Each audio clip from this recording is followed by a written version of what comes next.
As politicians and the military in Western Europe realised that it looks like war is going to come, a British delegation was in Poland. There was an arrangement, an agreement made that if the Polish Navy needed to get out of the Baltic, if Germany invaded, that they would be welcome to sail out of the Baltic, which is too small to survive. The arrangement was the Polish Navy could sail out of the Baltic, come across the North Sea to a little island off Fife called the Isle of May and radio in to here, to Rosyth, and then they would be escorted into the Forth to receive safe haven here in Scotland. When Germany invaded and attacked Poland at the very start of World War II, the Orzeł was based in Gdynia and was active in trying to combat the German ships that were also attacking the ports. But that was very difficult. Such a large submarine in such a small body of water, quite shallow. They decided to sail into neutral Estonia, to Tallinn, to put the captain off the sub for medical attention and I guess to try and figure out what they're going to do next. And Estonia was under a lot of pressure from both the Germans and the Soviets. They were under pressure to intern the submarine and to take it out of the battle. They're being disarmed, torpedoes are going to be taken off. One of the interesting points is they had a visit from the British naval attaché.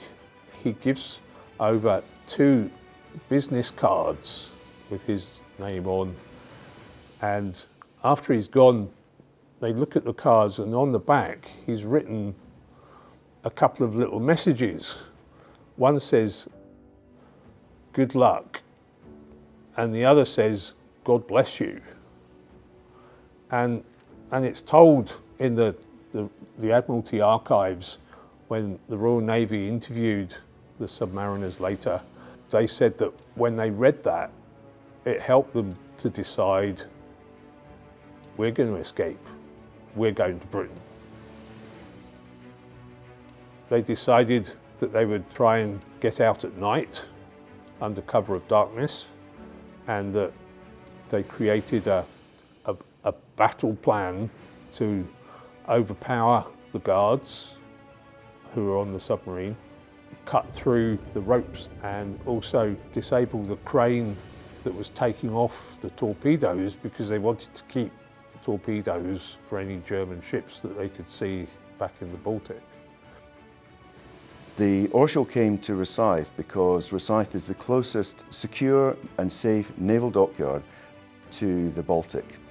And when you come out of the Baltic, coming across the North Sea, really the first place you can get to is it provides a very safe haven because it's a deep estuary, so 20 miles inland almost, you're bringing the ships or the submarines, and it's very well protected by the defensive forces around it at that time. No charts for anywhere, really, so they have no maps, no charts.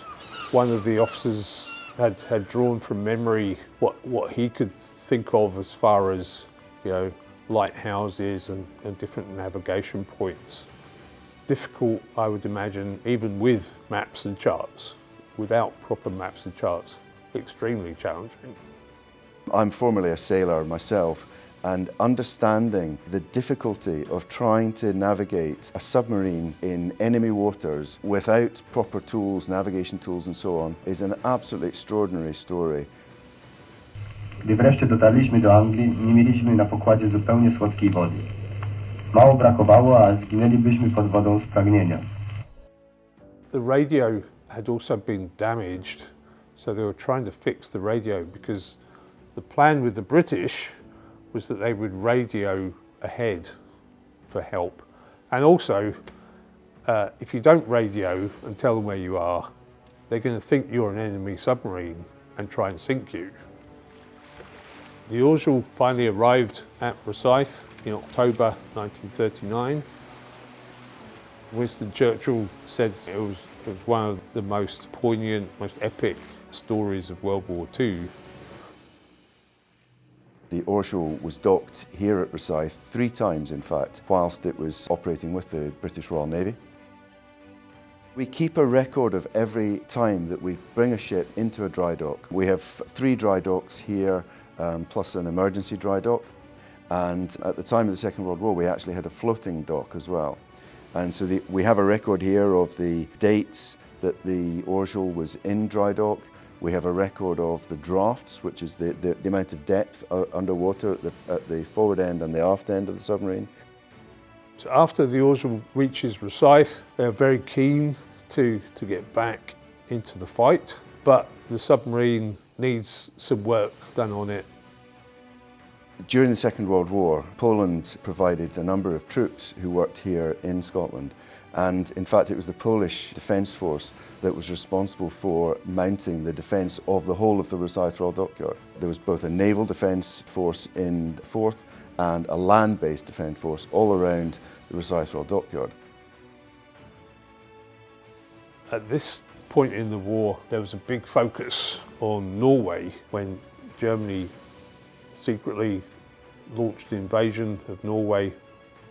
The Orzeł happened to be on patrol and was in the right place at the right time to see a large cargo ship, which they managed to identify as German from Hamburg, the Rio de Janeiro, and they attacked and managed to sink her with torpedoes, not actually realizing that it was full of German troops being sent to invade Norway. So that was a significant success. As I start to learn something about this epic story, I then also noticed on my internet search that there were memorials to the Orzeł at different locations in Europe where she was, built and interned, stationed. And yet here in Rosyth, which was a big part of her story, there was nothing to remind people. With my friend Colin Maxwell, we started a little plan, a little notion to try and do something, and maybe just a small plaque somewhere in Rosyth. Idea i pomysł upamiętnienia związków najsławniejszej polskiej łodzi podwodnej ORP Orzeł ze Szkocją ma pełne nasze wsparcie. Ta historia jest wciąż za mało znana. Chcemy ją opowiedzieć, dlatego że jesteśmy to winni pokoleniom polskich bohaterów, polskich marynarzy i ich oficerów, którzy od pierwszego do ostatniego dnia wojny służyli na okrętach Marynarki Wojennej II Rzeczpospolitej i walczyli u boku Royal Navy przez okres całej wojny. Samo przybycie orła do Szkocji jest bardzo symboliczne. Wyobrażamy sobie taką scenę, w której orzeł po wielu dniach samotnej bohaterskiej wędrówki, uciekając z Stalina, z internowania, szczęśliwie przypływa do wybrzeży Szkocji.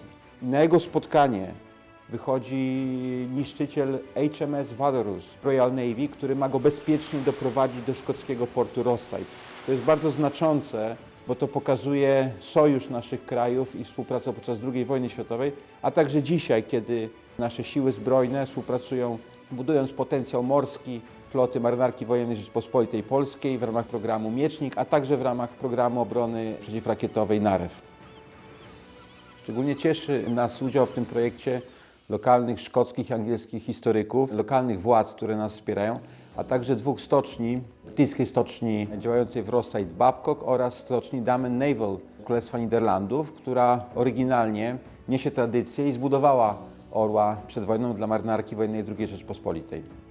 Naszą ideą jest budowanie wyjątkowego miejsca pamięci, które będzie pokazywało współpracę i więzy łączące Marynarkę Wojenną II Rzeczpospolitej z Marynarką Wojenną Zjednoczonego Królestwa, Royal Navy, zlokalizowane w szczególnym miejscu dla historii w Rosyth, gdzie nie tylko Orzeł, ale wiele innych okrętów Marynarki Wojennej RP podczas wojny dokowało, przechodziło remonty i wychodziło w bój.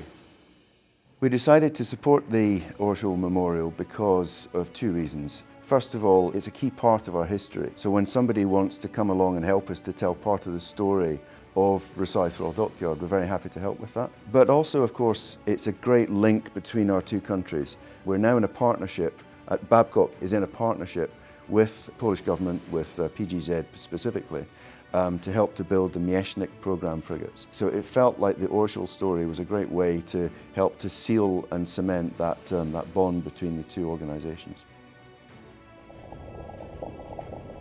The Orzeł's final patrol was standard in that they were given a box to go and patrol in an area that was just for them, and after I think a week they were to signal and to be designated a different patrol area, but no contact was made, which could be, you know, you can't surface because you're being hunted, could be your radio's not working properly, atmospheric conditions.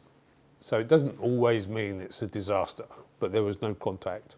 And eventually, with continuing no messaging, no sight, no sound from the submarine, eventually the Admiralty decide she must be sunk.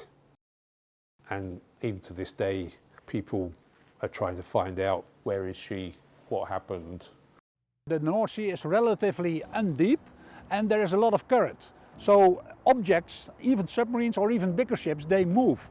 So all the objects on the bottom of the sea, they move around. So it is very, very difficult to map the North Sea. Another very interesting parallel, there is also still one Dutch submarine, and this submarine was the O13, also built by Damen Naval. In the same period, they were both operating, both the Orzeł and the O13 were operating from here, from Rosyth. And they had a very similar tasking and mission in the North Sea, and both submarines did not return from that mission, still on patrol. The Polish Navy and the Dutch Navy, they have special committees to locate all missing submarines, and they already have some expeditions to look for the submarine. I'm very confident though that it will be found eventually. The technology for finding assets on the seabed is improving all of the time, so I'm really confident we will find it eventually. I think one day she will be found.